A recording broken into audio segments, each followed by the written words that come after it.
They take tests. We look at their resumes. We look at their creds, their background, their experience, their references, testimonials. I mean, it's unbelievable what we go through. But we don't really know how they are going to perform in the marketplace, right? Until they produce some work.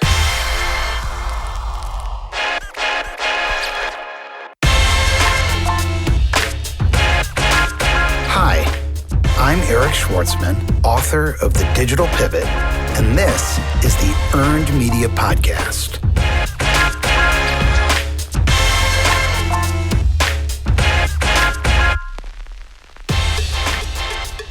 My guest today is Byron White. He is the CEO of Writer Access. He is one of the original content marketing revolutionaries, and he's also the founder of Writer Access. He's actually started several businesses, including Freelance Access, Life Tips, Idea Launch, and others. He's the chair and founder of the Content Marketing Conference, which is an event featuring 65 speakers and 20 keynotes. In 2018, he's authored books on content marketing, speaks at conferences, hosts his own podcast. Byron, welcome to the Earned Media Podcast. Sorry that took so long, everyone, to waste your time on all those credentials, but it's great to be here with you, Eric. Yeah, it's nice to have you. So let's just start it off. How did you get into content marketing? Right. So let's see. Back when the web was in diapers, we were all trying to figure out how to make a living and how to find uplift, what I call uplift in the marketplace. And I had started my second company called Life Tips, which had an aggressive mission to make the world a better place, one tip at a time. And it was really a publishing company that competed with About.com. And, we just tried our hardest to make it work. We were publishing tips and trying to, sell ad space, sponsorships on all of our tip sites. I'm a bootstrapper. I like starting things from the ground zero and self-funding them, which is what I did with my first company and all the company I've started since then. And, we just started out creating content both for ourselves. And then we quickly realized that the clients we were working with desperately needed content as well. So we began to see the true content is king metaphor rise with Google and Panda and Penguin and link popularity being as important as quality content. And how do you make that magic work? So I just stumbled into it like everyone else that was in this space trying to figure out how to make the web work. And Google made it very clear that content was going to need to be a big part of that. My favorite part of what I do is writing. I love to write.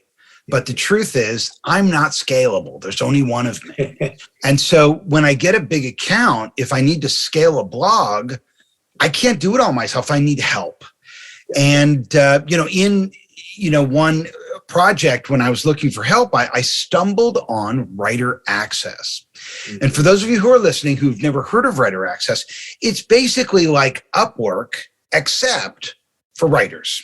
Specifically for writers. There are also designers there. I've never used designers. I've just used the writers.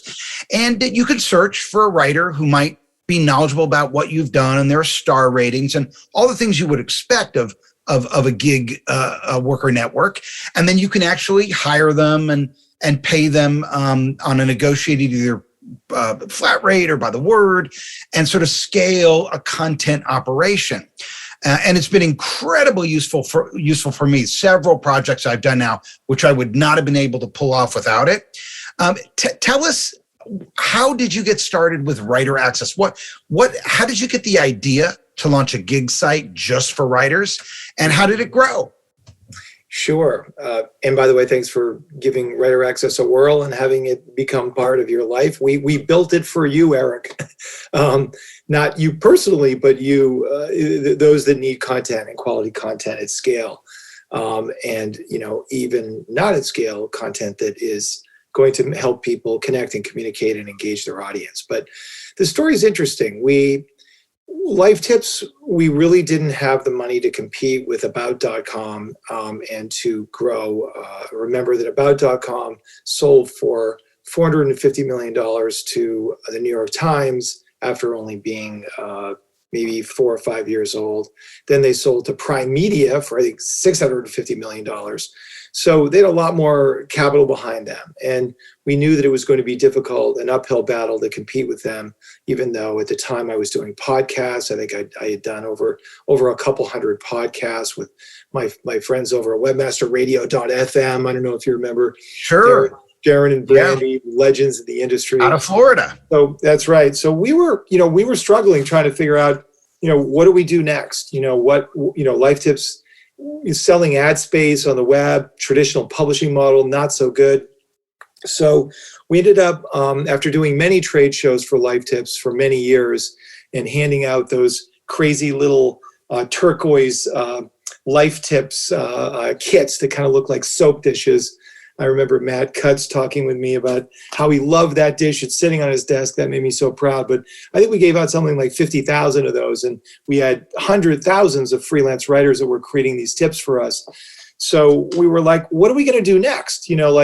So we sort of came back from a show where Matt had announced that selling links was a bad thing, which kind of meant that Life Tips was probably going to go away because we were selling links from Life Tips over to a single sponsor's website, like telescopes.lifetips.com. So we would create a bunch of tips about telescopes, how to use them, how to set them up, just really good informational content. What part of the sky do I look at to see the North Star? Just really cool stuff.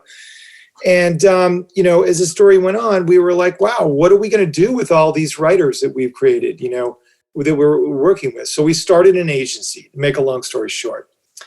But that agency, although we ran it successfully for 5 years, we scaled it, we grew it like crazy. We got up to about 20 employees. We had a software that we built called Word Vision, which helped to track the impact of this content that we created. But we were quickly learning that it took a lot of sales reps, a lot of account managers, a lot of SEO specialists, a lot of overhead, to make a long story short. And if you lost a big account, we were pitching accounts $50,000 to $1 million in revenue. If you lost one or two of those, you had to lay people off. I mean, it was an edgy period of time where we were one of the first content marketing agencies in the marketplace. So it was an uphill battle to sell people on maybe leaving their traditional agency or hiring us as an offshoot agency, even though we had this killer technology. So, once again, we struggled and we had a hard time finding uplift, a word that I used a few minutes ago. And, uplift for me as an entrepreneur is the word that I live or die by. Like, unless I can grow, 20% to 50% every year, I view the business as a failure because I can't self-fund a way to find that growth. I need to have either create something or create a value proposition or technology or something that will be so good that people spread the word, and word of mouth marketing, not so much paid advertising and focus on conversion. So we then were running this agency, but we lost a couple of accounts. It was frustrating. So I decided to take some of those staff members that we were going to have to lay off, run an experiment, try to start more of an online marketplace that allowed us to help and service small businesses, not these large giants we were servicing. So we told our freelancers about it. They immediately helped us build profiles, and it was an opportunity for them to work directly with our clients, not through our account managers and our optimization specialists and this whole army. So we just made this pivot, Eric. It was like, we started it as an experiment, and we built really good software thanks to my CTO, who I've worked with for like almost 20 years now. He built Life Tips, and he built this Word Vision product. And, now we're like, Aaron, change of job descriptions again, now you're going to build out with a team, Writer Access. And we started as an experiment, and we went from 0 to 40,000 customers in a very short period of time, mostly word of mouth, constantly asking for feedback, constantly asking for how can we make this product better? How can we learn from you and other people? what are your needs? Do you need to push content directly to WordPress? Do you need to have optimization tools like SEMrush built into the platform? Do you need, what do you need? Do you need content briefs, buyer personas, customer journey maps? We just kept asking what people wanted and building out this software to make it interesting and a real deal changer for people that were trying to accomplish, content marketing goals. Long answer. Sorry about that. So when you think about, given all your experience now on the agency side, working with enterprise, seeing that slippery slope of, staffing up to meet demand and then they pull the account and you're screwed versus, an online marketplace that serves smaller businesses. Let's talk for a minute, just from a straight content marketing standpoint. Yeah. What content marketing problems do big companies have? Yeah, that's a great question. And by the way, just so your audience knows, 40% of our customers are agencies. So, while we, between 2005 and 2010, were having trouble growing and scaling our agency, things very much changed from 2010 to now 2022. Agencies found a very important foothold in the marketplace to educate and acclimate customers on the power of content marketing. And, hundreds and thousands of agencies started to do that, not just myself, and a few other, smaller agencies that were putting a stake in the ground that says, we are a content marketing agency.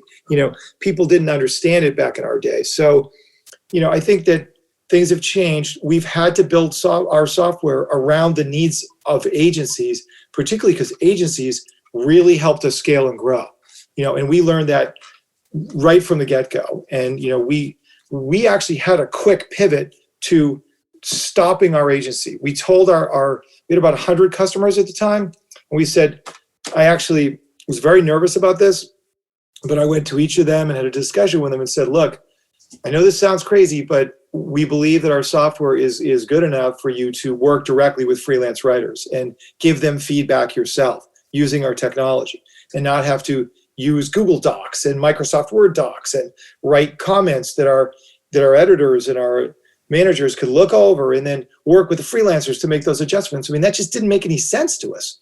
So we changed our scope. In the end of the day, to answer your question, every business now has the same problem. Who's going to create all this great, engaging content we need to motivate our customers to become browsers and transform them to believers and believers to buyers?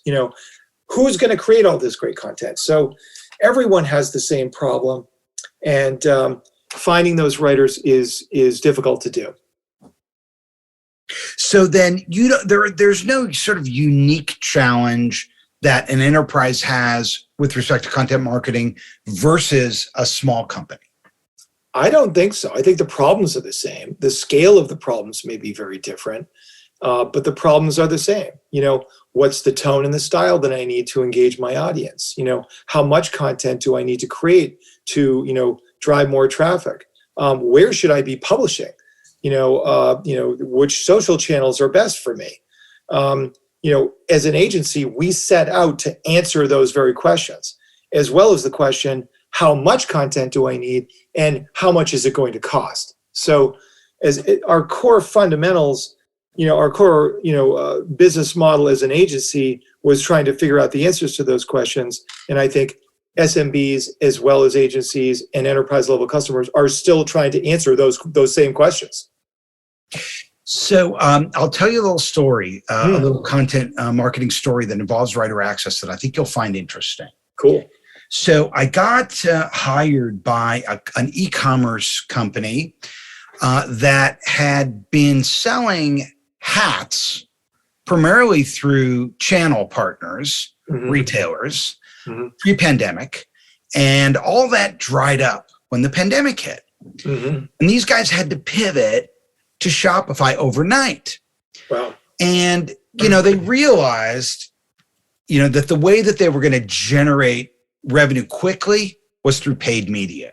And it would be expensive, but let's face it, I mean, the government had given everyone a blank check, people had money, And so they started buying pay-per-click ads. They found a partner. They started buying pay-per-click ads. They were expensive sales, but they kept the cash flowing and they kept the volume moving. Awesome. So when I met them, they said, hey, you know, we're spending all this money on sales. The cash flow is great and we're still in business, but it's expensive. So can you help us build an organic audience? Mm-hmm. Can you help us leverage that traffic into, organic buyers who were just searching generic keywords? Yeah. So I sort of looked at the hat space, and what I saw was there were a bunch of other hat e-commerce companies that were doing these boring blogs, 6 ways to wear a fedora, the history of a top hat, all this just crap. And the other thing I realized when I looked at lifestyle content is that it was image heavy. People weren't really reading as much as they wanted good pictures. And all these e-commerce hat companies were using the same photos from Shutterstock. And it looked like rote content. It was so bad that even if you did find it through search, you weren't going to stay there and read it because it just looked like content marketing crap. And I think we are now programmed to analyze a web page so quickly. If something looks like it's fake or not real or inauthentic, we're gone. I mean, we know how to evaluate that. So I came up with an idea. I said, you know what, let's form a separate company.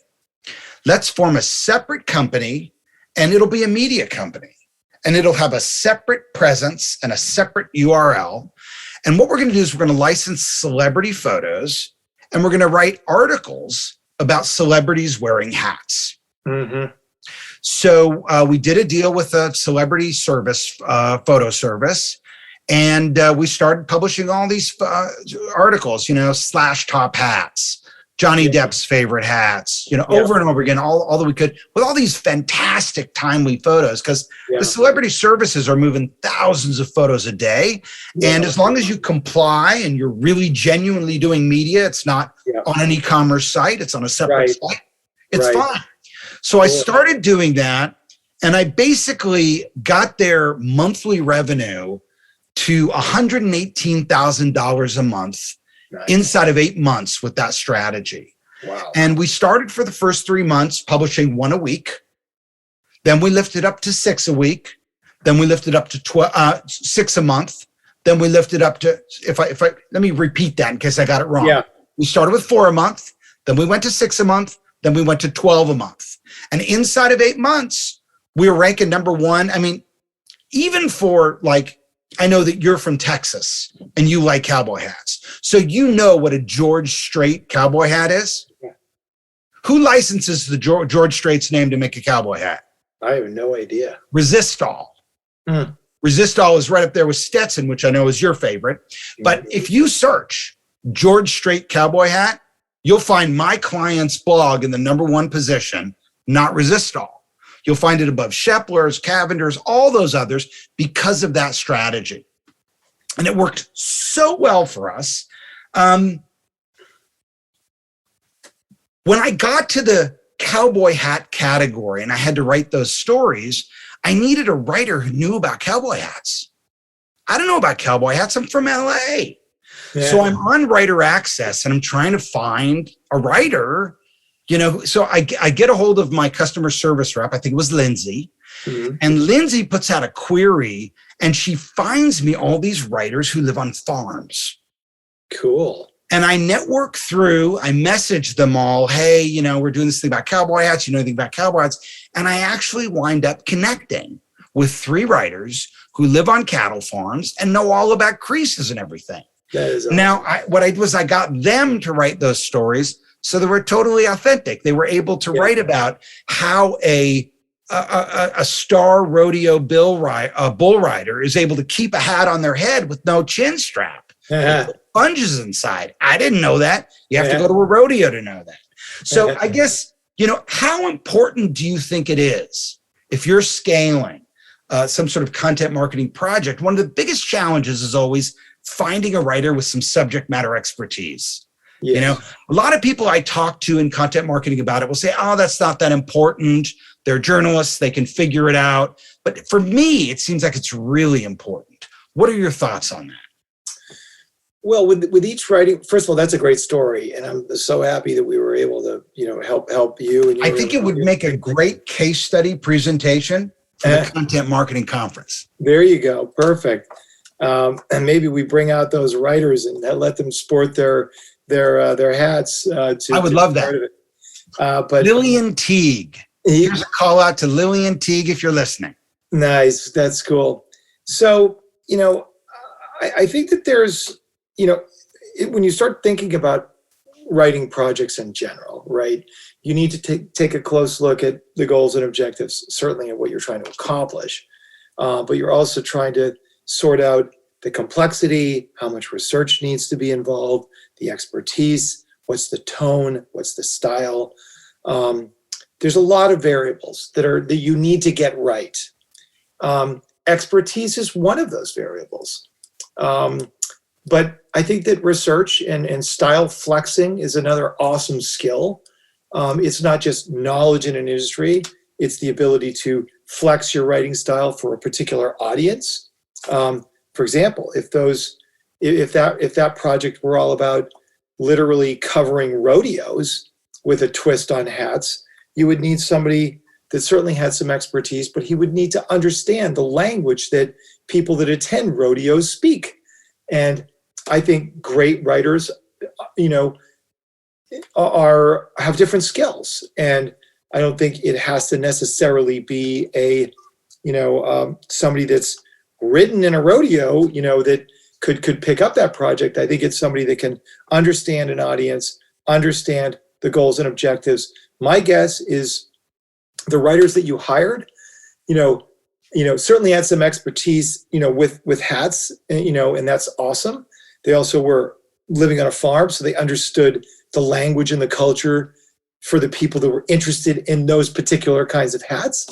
But my guess is they could probably flex their style and, write about fishing, in the ocean if they needed to, for projects that didn't demand as much, expertise about fishing in the ocean. So a lot of it, here's an interesting question for you.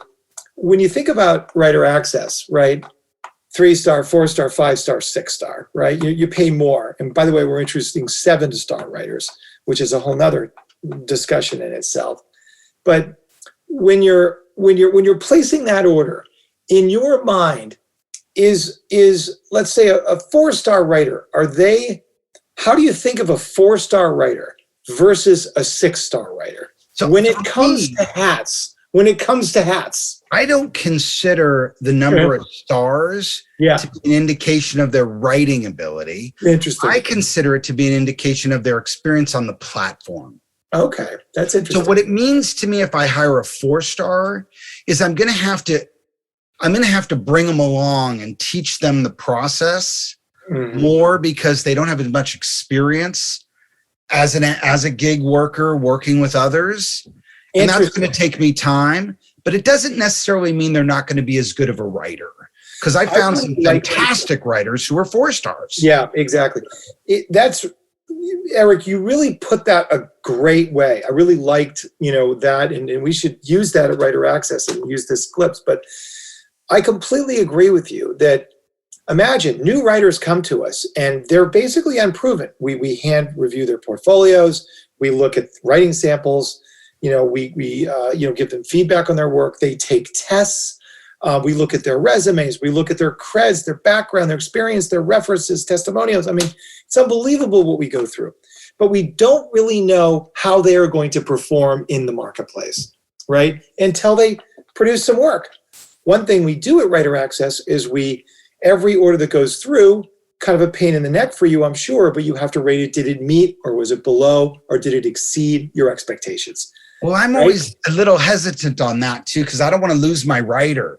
That is so true. It's unbelievable that you should. If I rate them too high, so I'd rather pay them really well. I'd rather pay them a little better and just say met, because then I'm gonna lose them sooner or later. It's just the way it works. And the problem with going after a 6-star is they're too busy. They don't have time for new projects. They're working all the time. Well, that's true and not true. I mean, the 7-star, I mean, the 6-star writers are earning more per word for a good reason. They're efficient, they're effective, and they get the job done, and they've earned their stars. They've earned exceed expectations from multiple clients typically, and they're proven their value. And The I think they're more. challenge, I think, across the board, even with a 6-star, when you give someone something to write about, if they're not a subject matter expert, they're going to go onto Google, they're going to start doing research. And what are they going to find? They're going to find the top ranking content that was produced by other content marketers. And they're going to start citing that. Now, let's face it, we could do that and it would work, and we could outrank them. We could do the Brian Dean skyscraper approach. Yeah. And just do more and longer. But the truth is, nobody really wants more or longer. Maybe Google likes it in search results. What's more interesting, rather than being a thought repeater, is being a thought leader. Right. Who's the person that can really summarize it and then try something new and take it in a new direction that no one else has done before? You can't do that with the skyscraper approach. I call it SWAC, not swag, but SWAC. Stuff we all know. And I actually have in my briefs a no SWAC paragraph where I say, no one has time for it. It's really tough to get people to a page. If you're going to get them there, you got to give them something they don't know already. So don't worry about filling up the word count with a bunch of fluff. I can't use that. Give me something we don't know. Give me a new perspective. That's what's really going to move the needle. And I think as Google moves from a rules-based algorithm over to AI, the stuff that's going to make it past, that's going to survive that transition, is going to be the true thought leadership content. It's a great point you raised there. It's hard to execute innovation and something new with every asset that's being created on the web. I mean, it's there are few great thought leaders are few and far between for a reason. Not everyone can be this innovative, Seth Godin thought leader that is perpetually coming up with something new and something different. But in the end of the day, even if you study Seth Godin, he's spinning a lot of concepts that are worthy of trying to make you understand a different approach to learning and to living, and to those insights and observations that he's making are truly brilliant, in that he's thinking about something a different way. But even Seth Godin has great people around him, creating content and making sure he's got a steady stream of content that's engaging his audience. And a lot of that can just be repeating other points that he's made in his book, or resurfacing interesting stuff that he's curating and finding appropriate, or commenting on something that is relevant in the world, and voicing an opinion or a thought on that people can learn from and listen to. So what is engagement going to look like, as we move forward? How important are visuals, to what we do and what we, and how we learn, and when is gamification going to take itself to the next level? Those are some of the things that we're really interested in to see. Can we build platforms that are more experiential, and can we get on the front end of how we teach and how we learn, and I think that's going to be really important to the future of content marketing and where we're going. And like you said, standing out, not show me something new, the bottom line, teach me something new, or teach me a new way to learn. So those are some of the few things we're thinking about. One of the cool things about the job you'd find interesting, Eric, is that so much of what we do now, when you build a platform like Writer Access, and you start having brainstorms like you and I are having right now, you start thinking, how can we make our product better? How can we help you, create that new innovative find the topics that matter? I'll give you an example that you'd find interesting. A while ago, we had this same discussion come up. It was like topics. I'm struggling. I'm a content strategist. I'm using Writer Access with my clients. I need topics. I need for these writers that I'm working with to submit topic ideas to me. So right now you can submit a single topic to, you can request that a writer come up with a topic for a blog post that they're writing. Like your writer selling hats. Like you could place 20 orders and on each of the orders say, pitch me a topic. So the writer then looks over your brief, looks over your instructions, and they can take that one order and they can pitch you a topic, and you can say yes or no. You can either say, no, that's not a good topic, thank you very much, but here's a better one that I'm going to give to you. But the question becomes, okay, what if we did this? What if you had a tool where you could take 5 or 10 of the writers you're working with this hat client and say, all right, everybody, it's blog time. Next month we're producing 30 long form blog posts. Let's rock it. Pitch me your ideas. Well, watch this. You'd think, wow, Aaron and I actually built that very tool. But guess what? The writer gives you ideas and doesn't necessarily get the gig, right? They don't necessarily get the gig. It's frustrating. So how do you scale ideation? I leave it to you. Thoughts on that? Okay, so yeah. So for me, if I'm relying on the writers to come up with the idea, that's like having a football team without a quarterback. Okay. Right? Would Tom Brady go into the huddle and say, hey guys, what play do you think we should run? It doesn't work that way, right? You must have a quarterback. There must be a strategist leading the mission. And I don't think you can outsource that. I feel in all outsourcing, regardless of what you're outsourcing, the person at the center must be the person who understands how all the pieces come together. Mm-hmm. Because writing is only one piece of it. I still need images. I still need to optimize it. I still need to get the anchor text links in there. I still need to get it up on the web. I still need to promote it. I need to share it out via social. So if I look at content marketing at the role of writing, it's a critical role. I need it to be scalable. I like the fact that I can throttle it without having to carry that as overhead, but it's not my whole operation. And I think people stumble the most when they say, oh, let's just go to one person and have them do it all for us. That's It doesn't work that way when you're outsourcing. You might as well go to an agency and have them do it for you. Yeah. So, I mean, to me, I would have no faith in if someone hasn't someone working for them in the content side and they can't come up with ideas, I think they're the wrong person for the job. Agree so much. And it's funny, you came to the exact conclusion that most of our clients did when we launched that tool. It failed because writers were skeptical about pitching ideas and not necessarily winning the gigs. But even the ideas that came back were often off target. The writers were not able to see what had already been published on a customer's website. So the point being, an epic failure story like that makes us say, wow, how can we advance this revolution?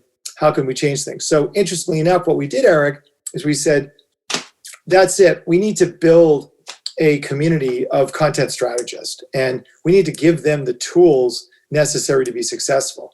So at Content Marketing Conference 4 years ago, I launched my Content Strategy Masterclass, this intensive, 3-hour workshop, which blossomed into a 22 hours of recordings, covering every pillar: content planning, creation, optimization, distribution, performance measurement, and now comedy actually is the 6th pillar, because I'm so passionate about truly creating great content that makes you smile, or laugh. That was really cool that I saw that. I took a stand-up class to improve my content marketing skills. Nice. Because I need to lighten up, man. That's my problem. I get too heavy. So actually, me and my son at the local community college took this stand-up class over summer. It's like a fun father-dad thing to do. Love and it. The funnest thing they did, and this might give you some ideas, is they would play jokes, somebody doing a joke on stage, and they'd stop it before the punchline. And then we'd go around the room and everybody would have to try to give a punchline. And then they'd show the joke, and then he'd explain why it was funny. That's incredible. So that is a great story. So Yeah, Andrew Tarvin, I'm not sure if you know who he is, terrific individual. He wrote a book called Humor That Works. He does a 3-hour comedy marketing workshop with us that involves a little bit of improv. And he's terrific. And that's actually part of the Content Strategy Masterclass. So that's kind of, we're on the same wavelength there. And there's a desperate need out there, for more humor and more wit and more smarts when it comes to piecing content together. And there is an art and science to that. And so so much of what we're doing now is to also, help people advance their career, right? Like that's what we're doing at Writer Access. It's people that are, right now we've taken all of our CMC recordings for the last 4 years, and it's available inside the platform. Certainly for our customers to go into Writer Access Academy, we call it, but also our freelance writers can go into the academy and earn their content strategy certification so they can speak your language, Eric, and understand when you say, please do not stuff keywords, and here, please use the Writer Access keyword density tool. They're like, got it. Okay. This guy knows what he's doing. I understand that, let's use these keywords lightly, so that's kind of, a good segue into product failure, tough to crowdsource topics to, okay, let's go another direction and acclimate people on what matters, content strategy. And so the good news is both for Writer Access and for your business, finally clients, businesses are respecting the importance of strategy and are willing to pay for it. It's harder to do in our marketplace, but man, you pair up an awesome content strategist like you with great 4-star, 5-star writers where you can direct them and give them the signals on, what they need to be doing to be successful, with in terms of tone, style, depth of the content, reading level, optimization strength, and let's use tools like ClearScope or Surfer SEO built into the platform. There's so much you can do to help a client, an SMB, a mid-sized company, an enterprise level company on the strategy level to set them up for automation within the platform that is measurable and trackable as far as results are concerned. And also, it's starting to come together, because of platforms like Writer Access and Contently and Skyward, that are doing it for pure based enterprise level companies. NewsCred, there's a lot of those enterprise level solutions, but what we've prided ourselves on at Writer Access is, having really innovative tools inside the platform that competed with those enterprise level solutions that you pay $3,000 to $10,000 a month for. Like you pay $39, $69, $99 a month at Writer Access to access our software, and we think it's competitive, with what you would pay a lot more for. But we need more people like you, Eric, because we don't have like the layers that Skyward has, like you're assigned an account team and account managers and strategists and optimization, like they're doing more of a full service solution from what I can gather. And they're charging hundreds and thousands of dollars for that. Like that's, they're VC backed and that's how they scale their businesses. And that's cool. That's great if you're an enterprise level solution and you need that. But we believe there's a better way to do it. And that's why we're working with enterprise level customers that have in-house people that can do what you do, or hire people like you to do what you do, or even SMBs that have, a part-time content strategist that's maybe working with 5 or 10 SMBs. That's an awesome future for people that are writers that learn these content strategy skills and they can, become airline traffic controllers like you are now, scaling content. That's what I think people love about us, is that we're not expensive, but we're scalable, and it. So I'm totally sympathetic. Yeah. I'm totally sympathetic to the software development dilemma. I started in public relations, and I launched a company called iPressroom, which was the first online content management tool for a non-technical person to manage the newsroom section of a corporate website. That's cool. And I built that up. We signed Target, Toyota, UCLA, Xerox, LinkedIn, built that up and sold it many years ago. Awesome. And I see how difficult it is to keep pace with how quickly software is advancing, and not just keep pace with paid software, but with free software. Yeah. I mean, like I used to always have Microsoft Office on my machine. Mm-hmm. I don't have it anymore. Really? I'm just Google using Docs? Google Docs for everything. Interesting. Matter of fact, my newest book, The Digital Pivot, Secrets of Online Marketing, I wrote entirely on Google's Docs. My editor edited it on Google Docs. I mean, we took it final with the desktop publisher on Google Docs. So these tools are getting so good. And you look at, for someone who serves clients in a variety of industries, sometimes I'll meet up with a client who's on some vertical industry solution. Right now, I'm working with a wine company, and they're not using Shopify. They're using a vertical industry solution for wine e-commerce companies. And the company just can't keep up. Like they don't have search schema. They don't know. I mean, they're clueless. I mean, and now they're replatforming and they're trying to stay alive while Shopify is sponsoring, the biggest wine convention in the world. I mean, the writing's kind of on the wall for these vertical industry solutions. You just can't keep up. So I mean, I got to say, I love writer access, but I am challenged with the platform. Like I am often, just to be blunt, a little underwhelmed with what I can and can't do on the platform. With the talent or with the software or? The software. Yeah. So the first thing that I do use Google Docs instead of the platform because I can't. Yeah. I can't, there's no way to track changes. Yeah.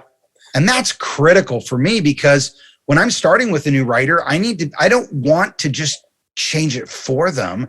I want to explain to them why I'm changing something so I can set them up to write more content for me.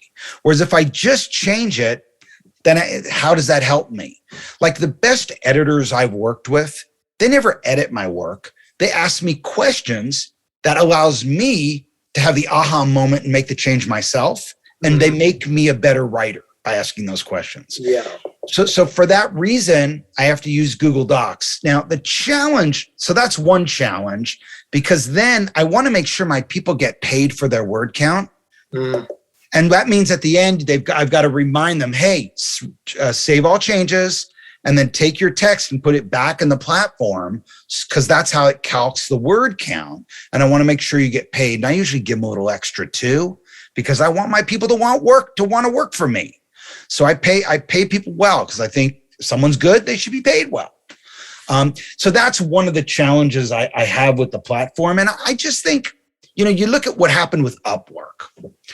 With Upwork, they put teleconferencing in the platform to try to keep it in the platform so that people wouldn't go direct to the talent, which is understandable. They got to earn their commission, right?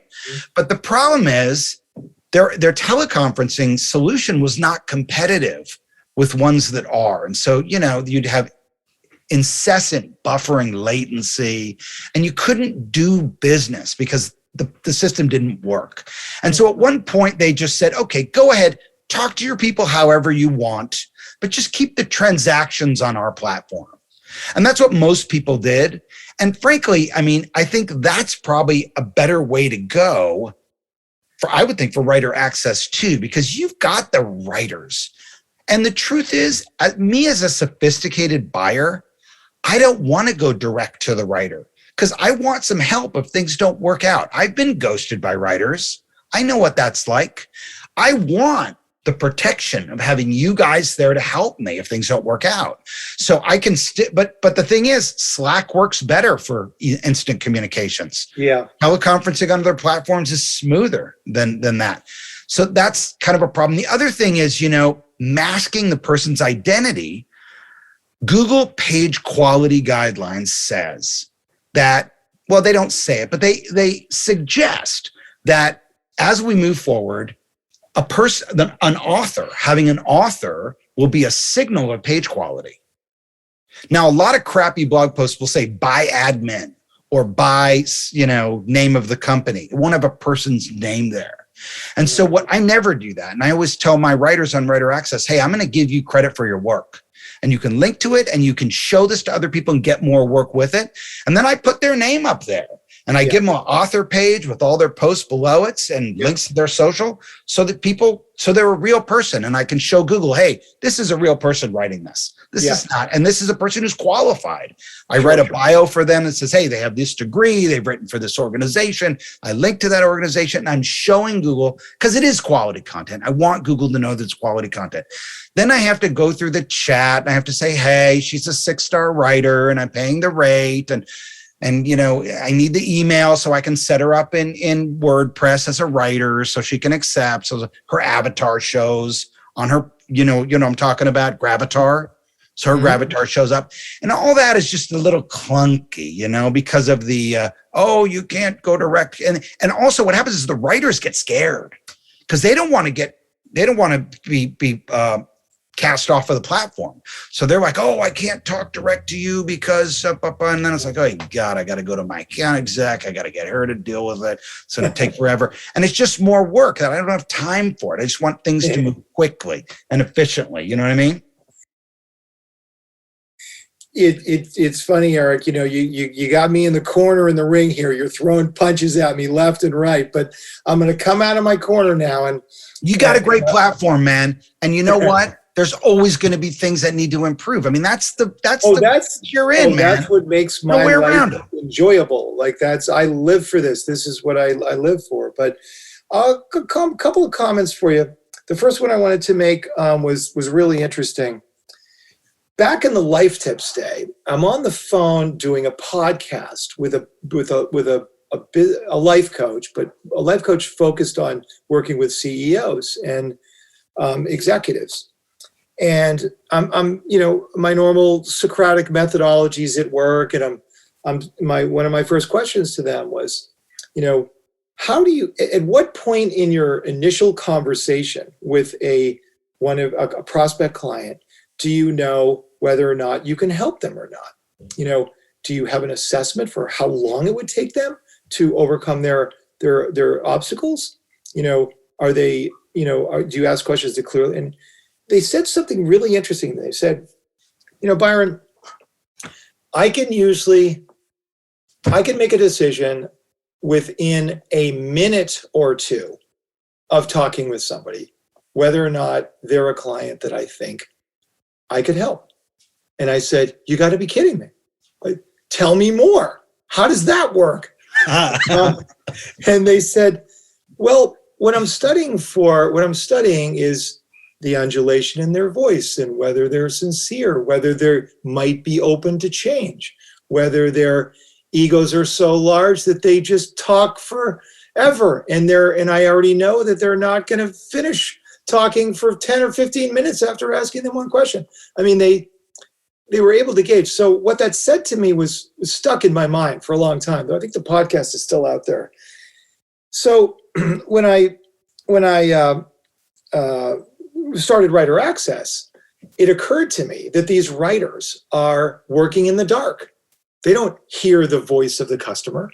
They don't hear what the tone of the style of the client's voice is, literally their voice, and they're being asked to do something like, I hope the writers that you work with at Writer Access listen to this podcast so they can see how you think, see how you talk. It's so critical. So what we did is, I got all excited. I'm like, Aaron, we need to deploy voice messaging opportunity.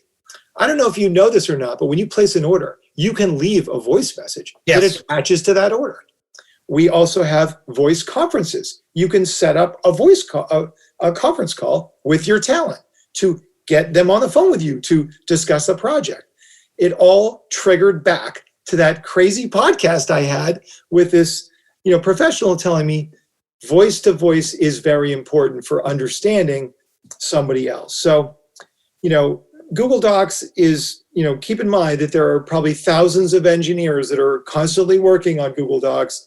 We don't have thousands of engineers, but we do have some change tracking methodology where a writer we do track changes in writer access. And we absolutely do. And there are versions of all the orders that people have within the platform. So see Lindsay about that, or whoever your rep is, next week, because we are absolutely tracking changes. We actually have to do that for a bunch of legal reasons, because remember that our policy at Writer Access is to guarantee the quality of the work, right? But you have to give a writer a chance to make the revisions that you want them to, for you to be able to say, I'm not paying for this article. So we have to track the changes that were made from the first version to the second version. We have to look at the notes that the customer left, the writer to do, and we have to make a judgment call. We always pay the writer, by the way, just so you know, for work that they did. The only thing we're debating is whether we would have a contention with a customer to say, look, you completely changed the order and the scope of this project. Like what you told them Those are the worst customers. Anybody who's not going to pay the writer is just a complete asshole. Well, okay? Some people don't. Yeah, they are. They're an asshole. Look, you got into it. You hired the guy. You pay the bill. It's not that expensive. And you write it off and don't use them again. I'm sure that to build the platform for that guy seems like ridiculous. Build it for the good. The line of writers wanting to work for you, Eric, just went out the door and is extended because of your belief there. But here's the other side of that, though. I mean, the fact that anybody would stiff anybody, I just think is just atrocious. Writer Access can afford to be the agent for these writers. That's what we do. That's why writers want to work with us. We are not going to stiff a writer, period, the end. But what we don't get good work from a writer, we need to train the client on what they did wrong. Yes. And why that's not how you work in a marketplace, whether it be ours or another one. So our obligation is to educate and acclimate both writers as well as clients on how the system works. And when I don't get good work from a writer, it's usually because I didn't brief it well, or I didn't take the time to communicate. And the reason I avoid voice communications intentionally is because I know that our relationship is going to be based on text. And I want to see, can the person communicate through a text script? Yes. Now, just so you know, Slack is baked into the platform as well. Just so you know, you can get Slack connected with your writers through Writer Access. We don't do it with every single customer because we worry about these total strangers coming to our platform, the clients we don't know, opening up that valve. And we also have to check that with the writers. Remember, a lot of writers, believe it or not, want to be anonymous in the platform. They're using stage names. They might have full-time gigs. We have, to give you an example, we have tech writers at Writer Access, right? They're unbelievably, sophisticated in their ability to digest complicated projects and software and technology. But they go to Writer Access not to do those gigs, but to do the hat gigs, or the how do you get the cat out of the tree? Like, let me research that. 3-star orders. It's unbelievable. So it's really interesting to begin thinking about, scaling content in this marketplace environment. And it's been pure joy for me to talk with people like you that use the platform, that like the platform, where I can learn from you on how the platform can be better. I have an excellent checklist here. Google Docs, we've had that so many requests to somehow bake Writer Access into Google Docs. Can it be done? A lot of people are doing that now, like who used to have their own app. Yes. They're just becoming something that plugs into Google. Trust me, super high on the list, and it's hard to do without Google's cooperation and having a different kind of pipeline and an API into the code. I have a contact for you. Great. Don't give it to me over the podcast, Yeah. but give it to me. One more thing I want to share with you. But also, one question for you. If we could make video conferencing work inside the platform, would that be appealing to you? I know you don't like the messaging. Not for me, because I'm not hiring people to make videos. I'm hiring people to write. Yeah, so Upwork failed. Believe it or not, we're pretty close with bringing that into the platform for clients, much like our voice conferencing. I mean, just so you know, on the voice conferencing, the writer's paid like 35 cents a minute, I think, for their time. So the writer's going to make like 30, 40, 50, 60 bucks just for, a big call where you're onboarding maybe a bunch of writers for a program, and you've already tested and tried them out, and now you're trying to. It's the uses.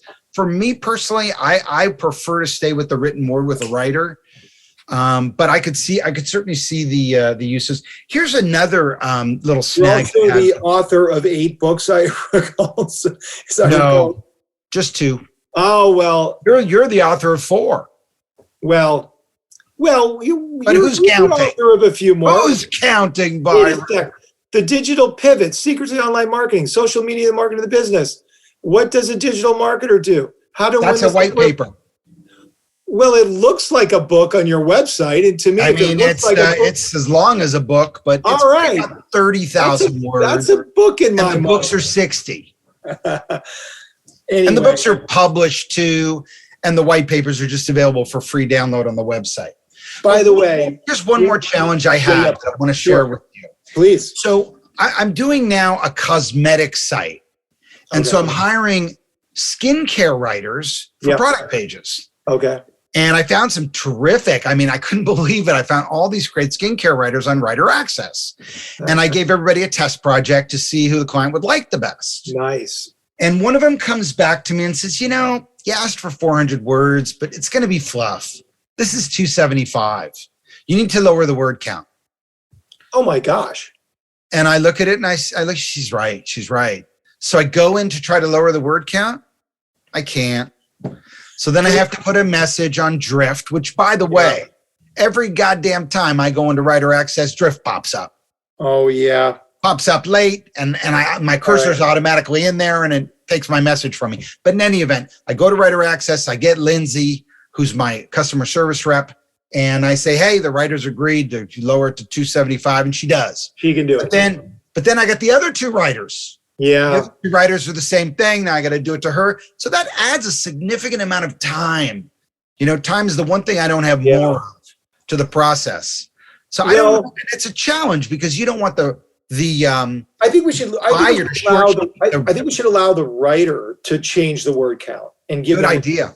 Yeah. Great idea. Okay. Let me get that one added to the list. If you agree with that particularly. I think that's a great idea. Because the writer, the writer can't maybe raise the word count, but they can lower the word count, which would go a long way of earning your trust and keeping you back for more.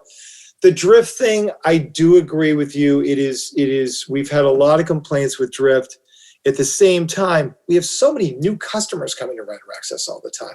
They need help. And, Heather, our director of customer service and frankly, president, and, it's got to be collapsible. It's got to be in this corner, and you click it to open it. Well, what do you think about this? We used to have our own, internal communication, we're internal chat bot, basically, which actually tethered the chat box to an order. Yep. So when you're asking for help from Lindsay about an order, she's going to see the order that you're talking about because the chat box is aligned with that order. Does that make sense? That's not the way it works now. I got to give you. Oh, I know. Because Drift, what we're doing with Drift is we're using their data to say, what is the engagement with this new customer or with this existing customer? And did we properly? Drift is a very impressive product. Yes and no. I'm not I'm torn on Drift. I think models like Writer Access, to be truthful, like there's a reason that we don't use Salesforce, for example. Okay. Right? The reason is because imagine this. When Lindsay's looking at your profile, who you are, if we were using Salesforce, we would have to spend millions of dollars for us to see what orders have you placed, what writers have you worked with, what is this? We need that data right in front of us, okay? Because only then can we say, oh, it's Eric, or Lindsay's on vacation. Like, oh my gosh, here's the entire history of Eric. We know everything about him. What is it? Now we can do a better job in servicing you because that data is right in front of you. Not just your name and how many times you've used, now we want to see your orders. We need to be able to go into an order. We need to see how much money you've spent. We need to see how many orders you have outstanding. We need to see what it is. So I think the same for us is true with this chat problem. I don't think Drift is an outsourced product. We need to go back to our own chat. So, and by the way, possibly chat where you could chat with your writer using our system, instant message to your writer. Now you can leave messages, but it's more like an in-house system where, what if we came up with something so good, which is why we baked in Slack, by the way. Slack is kind of maybe we just go all in with Slack, frankly, as we, define, I don't know. Anyway, welcome to Content Strategy, Stacks, Automation, and Funnels. This has been such a great conversation with you, Eric. I really talking about Stacks, Automation, and Funnels, which is chapter 3 of my new book. Awesome. Which I'm going to send you a copy of because you were such a good sport taking my questions live on the podcast. Well, we covered a lot of terrain, and I really appreciate you asking some great questions and just doing your thing, which is obviously very successful. So, well, thank you. And to those of you who are listening, I'm a huge fan of Writer Access. And if you're looking for a way to scale content marketing, this is a viable solution. Check it out. Thanks, everybody. Appreciate you being here today. And thanks, Eric, for hosting us.